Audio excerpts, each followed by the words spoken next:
Bueno, la gran posibilidad de conversar con la diputada nacional Paula Oliveto tiene un doble valor. Primero porque tiene la autoridad de ser legisladora y segundo porque le ha dedicado prácticamente toda su tarea política al combate contra la corrupción, al combate a favor de la transparencia, y estamos viviendo un momento realmente de alto impacto respecto de esos audios que todavía no ha confirmado Diego Españolo que son de él, pero que son, yo les llamo que tienen mucha verosimilitud, más allá que son ilegales, que pueden estar editados, pero a vos, Paula, te cierran. ¿Qué opinión tenés de eso en principio? Bueno, buenas noches, Buenas Alfredo. Para mí son verosímiles por las reacciones posteriores. No vieron desmentidas, quisieron desviar el tema. Vos los mirás, la forma que tuvieron de afrontarlo y prácticamente fue torpe. Los empresarios escapándose, si vos no tenés nada que ocultar no te escapás, todo muy berreta, y la justificación también muy berreta. Me parece que acá estamos en una situación muy similar a la causa Cuadernos, en cuanto a la investigación judicial estoy hablando. Sí. Independientemente que los kirchneristas son unos ladrones que no se pueden ofender, porque este mecanismo es muy similar a la mafia de los medicamentos, que además financiaron la campaña de Cristina Kirchner. No, y además dicen que el mecanismo de corrupción ya existía con Alberto Fernández también. Existía con Alberto. El problema que tiene Milei es que la matriz no se tocó y que sus funcionarios, independientemente si subieron coima o no, que yo creo que hay muchas casualidades que siempre terminan nombrando a las mismas personas, es que los funcionarios que van poniendo, no se les pide probidad, no se les pide formación, no se les pide experiencia, se les pide que cumplan con todo lo que pide el jefe y el lealtad. Verticalismo absoluto. Entonces, ¿qué profesional solvente te va a aceptar en la administración pública si lo único que te pide es que vos le tenés que decir sí jefe, sí jefe? Ahora, dicho esto, recordemos la causa Cuadernos, porque la investigación si viene igual. Eso es lo que a mí me da verosimilitud, que terminan justificándose y desviando de la misma forma que los kirchneristas. En las causas Cuadernos decían que te acordás que eran todos fotocopias, que nada tenía que ver. Sí. Bueno. O persecuciones, que Lofer y no sé qué, pero Cristina nunca se dijo inocente. Acá nadie dijo inocencia. Ahora, ¿qué hacen los fiscales? Tienen que desandar. Las grabaciones no son la prueba. Las grabaciones son te van a marcar el camino que tienen que recorrer, claro, de los expedientes de compra para ver si existieron las coimas o no. La droguería esta, que hace muchos años que está en el mercado y que trabajó en todas las administraciones, pero sextuplicó la cantidad de contratos, solo en la Andis, debe haber en otros lados. Solo en la Andis y solo en 8 meses. Y solo en 8 meses. Todo muy raro, pero también, y perdón que lo hago largo, pero me parece que sirve este reconto. Tenemos el tema del avión. Raro, eso fue las valijas que no se vieron, el funcionario de la aduana que lo va a esperar a la del avión. Eso no se aclaró. Raro, todavía. No se aclaró. Libra, no se aclaró. El tema del fentanilo que nos preocupa y nos ocupa es narcotráfico, y que los organismos de control en materia de salud no pudieron actuar, no lo detectaron. Raro, 100 muertos, nos pasa por el costado. Y ahora esto. Entonces, el presidente tiene, si él no está en la joda, tiene demasiadas alertas como para ver quién lo está rodeando. Claro. Hay una explicación que ellos dan que también tiene cierta verosimilitud, es que, lo dijo creo que Guillermo Franco, que al presidente Milei no le importa la plata, no le importa la guita, lo dijeron así, y uno ve el modo de vida que tiene, la forma austera de vestirse, y tal vez eso es cierto, pero como bien decís, hay que ver qué pasa alrededor de él, porque son varias las alertas tempranas, ¿no? De Cristina decían que la plata le interesaba para la política. Claro. Era no importa si se la lleva, para qué se la lleva. A mí me preocupa la forma que tenemos de de manejarnos porque estamos a punto de perder la coherencia. El periodismo, que toda la vida denunció la corrupción durante el kirchnerismo, veo algunos justificando cosas que asusta, y también muchos de los que hemos peleado, algunas voces de los que hemos peleado contra la corrupción kirchnerista, pocos, que fue tratando de justificar. O sea, ¿cómo es? Que porque los demás, entonces yo uno digo, este es coimero, pero vos sos coimero. Bueno, eso no inhibe que vos sos coimero. O sea, la forma de, si vos lo ves a los dos grupos en el Congreso, se acusan de cosas terribles. Un diputado le dice a otro que tiene una causa de estafa y de narcotráfico, y el otro le retruca que la mamá mató al papá. Es un espanto, todo es una tragedia. Y mientras tanto los argentinos estamos en la tragedia de vivir día a día, de mandar a los chicos al colegio, de afrontar las expensas, de afrontar el alquiler, de tener miedo a quedarte sin trabajo. Y me parece que ahí tiene que estar la dirigencia política, también buscando consensos y acuerdos, y no perder la coherencia, porque si perdemos voces válidas, la gente ya no va a creer en nadie. Si los que antes denunciábamos la corrupción kirchnerista con prudencia, con responsabilidad, no le ponemos análisis a lo que estamos viviendo, la sociedad se va a sentir que nadie los representa. Claro, se va a sentir absolutamente huérfana de representatividad frente a una cosa tan grave como esta. Porque que te conmueve. Caso, claro, eso te iba a decir. Todas las corrupciones son malas, son todos estafas, son todos delitos condenables producidos desde el Estado. Ahora, si esto es cierto, se confirma en la justicia, robarle dinero a los discapacitados es realmente no tener ni siquiera corazón, no tener la mínima sensibilidad. Eso, insisto, si eso está probado en la justicia, va a ser un golpe muy fuerte al propio votante de Milei, ¿no? Va a tardar tiempo en probarse, porque es una etapa muy... Mirá que el juez y los fiscales, como son bastante cercanos al kirchnerismo, van a una velocidad que en otras causas no tuvieron, ¿no? Sí, pero bueno, tiene su proceso. Claro. El tema es que ahora vos tenés que poner los ojos en qué pasó con el PAMI, por ejemplo. Claro. Porque también en el PAMI existe este tipo de contrataciones directas a estas droguerías. Nosotros, me acuerdo, en el gobierno de Mauricio... con Lilith hicimos una denuncia con los prestadores de PAMI, y aparecían estas intermediarios, porque en realidad las droguerías no dejan de ser intermediarios. Y los audios, fíjate que habla de que muchos de las... porque la distribución las quería hacer Spagnuolo por los correos, claro. Correo argentino. Bueno, los correos, no doy marca. Entonces, que en el medio intervinieron otros, dan muchos datos. Si existe una buena investigación, se va a poder con el tiempo descular. A mí lo que me preocupa es que al presidente no le están sonando las alarmas y que los organismos de control están totalmente desarticulados. Claro, no hay prácticamente. No hay. Y esto habla de que es un presidente que cree en la baja calidad institucional.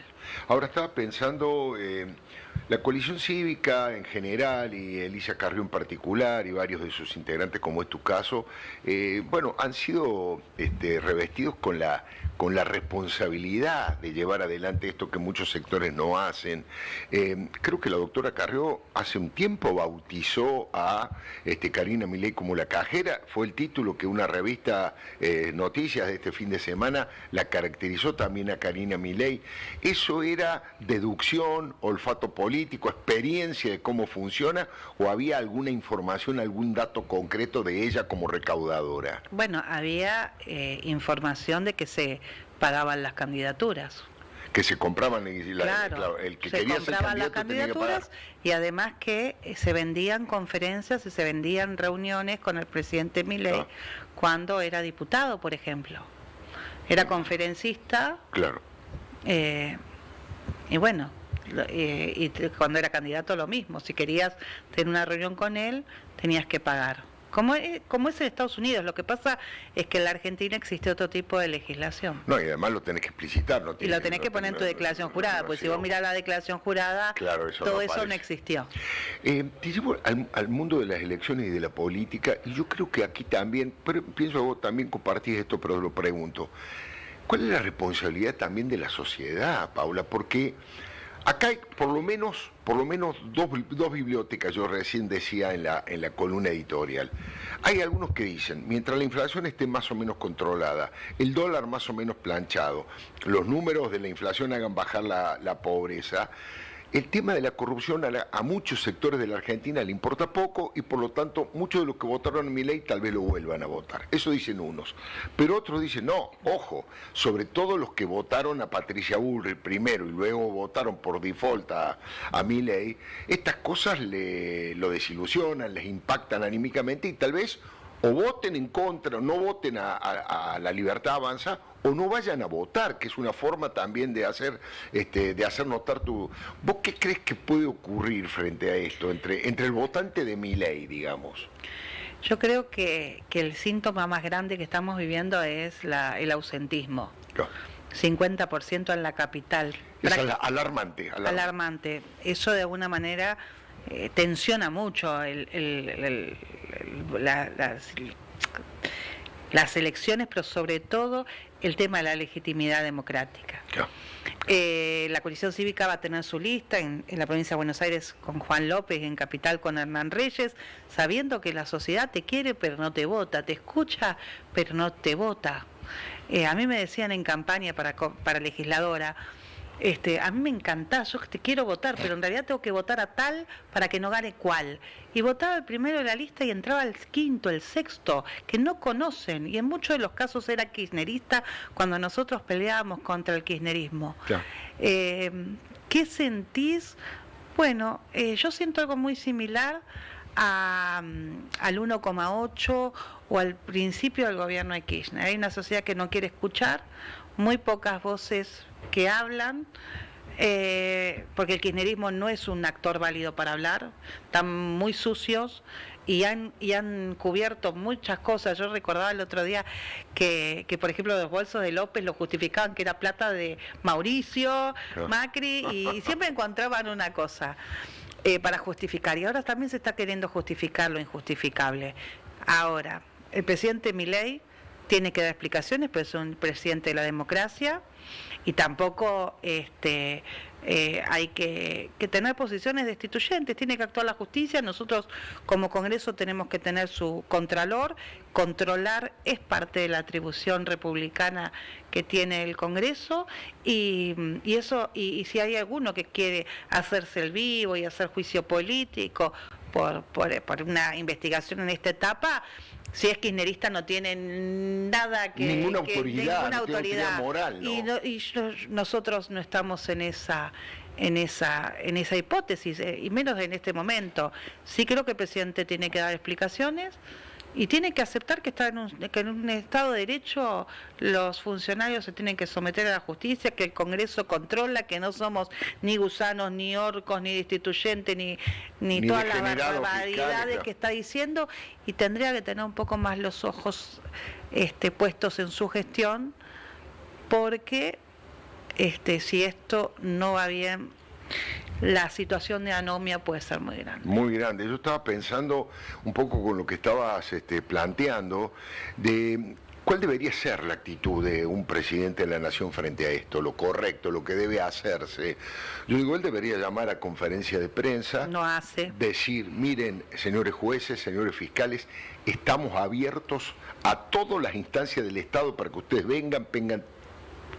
pidan toda la información que quieren, se la vamos a dar, no vamos a proteger a nadie, avancen con toda la velocidad del mundo porque somos inocentes y queremos que quede claro que somos inocentes frente a las sospechas y que le quede claro a todos los ciudadanos que si se descubre a alguien que ha cometido un delito, inmediatamente va a ser expulsado del gobierno. Si el presidente dijera eso, bueno, uno dice, pero no lo dice, ni siquiera habla. No lo dice, pero sus acciones no van en ese sentido tampoco. Van en ese sentido, claro. Vos fíjate, la Auditoría General de la Nación no puede nombrar sus 6 miembros. Claro, la CIGEN cambia de funcionarios como prácticamente no hay auditorías internas. todo el sistema de control de la Argentina diezmado. En la Oficina Anticorrupción pone militantes. En la UIF prácticamente se usa para frenar los temas que involucran a funcionarios de este gobierno. Los diputados opositores somos descriptos de una manera, los opositores serios, no te estoy hablando de la oposición destituyente, que también existe, pero somos nombrados como... A ver, yo le aprobé FMI, le aprobé la ley bases, pero también quiero controlar qué hace con todas las cosas que le aprobé. ¿Vos querés que cuente con los instrumentos para gobernar? Claro, pero también quiero que lo haga responsablemente. Claro. Vos después con las facultades delegadas excedieron en lo que era el marco normativo. Están todo el tiempo al fleje, al escrache. El periodista que pregunta, que no hace soliloquios halagando, ya los trata de ensobrados y no. Entonces, la verdad que, porque también la prensa es un factor de control del poder o de límite al poder. La principal actividad que tiene un periodista es eso. Entonces vos ves que todo el sistema hoy está en crisis. ¿Y por qué está en crisis? Porque no podés desplegar tu trabajo sin que la máxima autoridad del poder argentino te denosta, bueno, y todo lo que eso implica. Y también la administración de recursos, todos estos bagallos, y estoy cuidando las palabras, que nos insultan por las redes, son funcionarios. Claro. Son funcionarios. Todo muy marginal, todo muy berreta, todo muy poco sofisticado. Claro, de poco nivel. Me queda poco tiempo, pero te quiero hacer una última pregunta y te agradecerte que hayas venido. Pablo, siempre la voz tuya y del grupo de ustedes ayuda también a los periodistas a reflexionar, porque no son muchos los que quieren hablar de este tema. Entiendo. Como bien decís, no son muchos los que quieren hablar. La pregunta es, ¿la coalición cívica va a iniciar también, se va a sumar con una denuncia? Porque hasta ahora la denuncia la ha hecho un impresentable abogado de Cristina como Gregorio Dalbón, aunque las cosas sean ciertas, pero digo, la está impulsando él. ¿La coalición cívica o alguno de ustedes va a hacer también una presentación o van a estar expectantes a ver cómo avanza la cosa? No, Maximiliano Ferraro y Mónica Frada habían hecho una denuncia sobre el patrimonio de Cristina, iba a decir, mirá cómo el fallo, sí. Sobre el patrimonio de Karina Milei y algunas circunstancias, y estaban poniendo prueba en ese expediente. Ahora se abre este expediente que está delegado en el fiscal Picardi. Si bien es cierto que Dalbón es un impresentable, y te diría muchas cosas más, también es cierto que es denunciante, que no es querellante. Denunciante, claro. Entonces, y que hay otras que se han presentado en el expediente. Creo que ese expediente hay que nutrirlo de pruebas que nosotros podemos ir recabando. Vamos a trabajar en la comisión investigadora del Congreso, estamos pidiéndole a la AGN, que aunque no tiene las cabezas, solo está Olmos, que es el presidente, pero claro, falta auditores, hay gente de mucho y muy buen nivel que pueden hacer un examen especial. La AGN depende del Congreso, un examen especial a esos expedientes de contratación. Tenemos que ser muy serios. La Argentina necesita respuestas, pero no necesita berretadas, necesita respuestas serias. ¿Y la Auditoría General de la Nación, vos crees que la puede dar, más allá de estas dificultades que han tenido? Se llama examen especial, que es claro, una auditoría con técnicos de carrera focalizados en un objeto determinado. Es lo que estamos pidiendo. Sería realmente muy importante. Es lo que corresponde. Y es lo que corresponde, y además me parece que desde la política ayudaría de a poco a reconciliar un poco la actividad política con el ciudadano, que tiene un nivel de descreimiento que vos recién describías, en los lugares más del 50% del ausentismo. Se mezcla mucho la situación esta con las elecciones. Claro. Veo carroña terrible, que no ayuda ni para las familiares de los muertos del fentanilo, ni para la gente que quiere transparencia y justicia. Pero es el momento donde uno tiene que ser muy prudente, muy profesional y muy lógico. Y también entender que el Congreso requiere diputados de nivel, que tengan formación, que nada sirve para la institucionalidad, estas sesiones donde vamos y unos se acusan a otros de una manera soez, agresiva, no se trabajan los temas, no se trabajan sin ideas, esa baja de calidad de los representantes hace que la sociedad se sienta que no está representada. Y yo creo que eso te determina el ausentismo. Por eso la coalición cívica, sabiendo sus dificultades, tiene las listas en el Cuarto Oscuro, Hernán Reyes en Capital, Juan Manuel López en Provincia de Buenos Aires, y nosotras con Mariana Zubik seguiremos trabajando en los temas que nos gusta, que es el control del poder, y por supuesto Lilita está full también. Pablo Oliveto, ha sido un gusto, como siempre. Muchísimas gracias por haber venido. No se vaya, no se vaya, porque enseguidita hay una brevísima pausa y ya va a estar un economista de fuste como Ariel Korenberg para hablar de cómo impacta todo esto en la economía. ¿Estamos bien? ¿Estamos mal? ¿Estamos peleándola? ¿Qué pasa con el tema de la deuda, el dólar, el consumo? Tantas cosas para preguntarle a este economista realmente muy valioso. Enseguidita, ya venimos.